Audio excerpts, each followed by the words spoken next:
You know, when we look at these images preoperatively, here's the carotid artery. You know, our limits sort of, we can't go beyond the carotid artery in the sense of the endoscope. We cannot put the endoscope out here.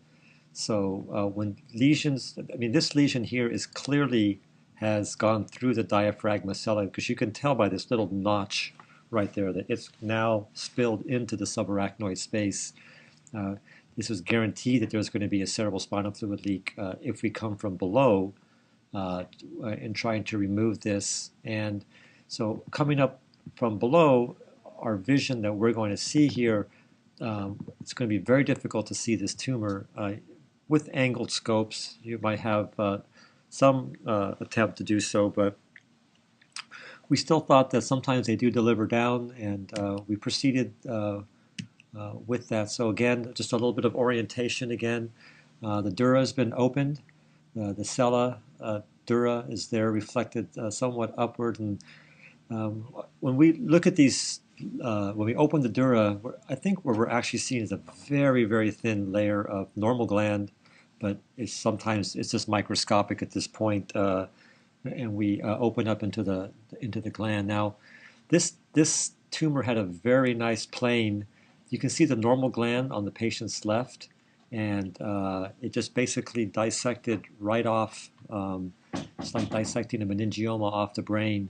There's a very clear plane between the gland, which was on the left side, and the tumor tissue that you can see being elevated on the right side.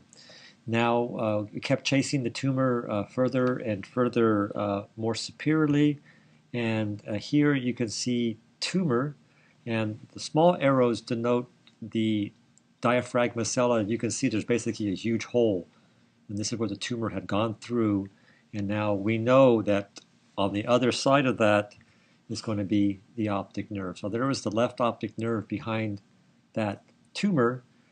So very, very carefully kept delivering the tumor down, working through the hole that the tumor made in the diaphragma.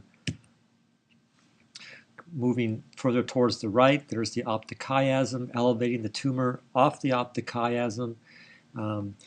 The images of the MRI scan show that the right optic nerve and the right side of the optic chiasm was very, very elevated, very, very thin, and that's exactly what we found.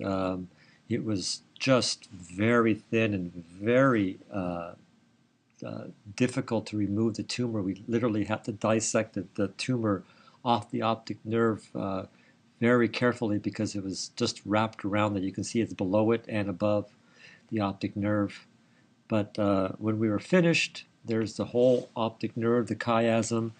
I was very worried at the end that the right side of the optic nerve, which was very, very thin, had been perhaps injured, but fortunately her vision was markedly better after surgery.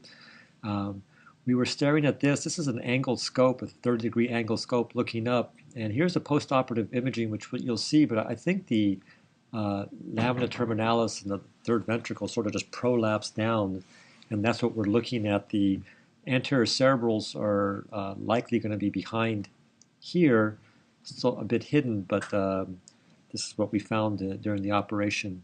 They never really saw the middle cerebrals, so it appeared that we stayed largely on an arachnoid plane outside those vessels.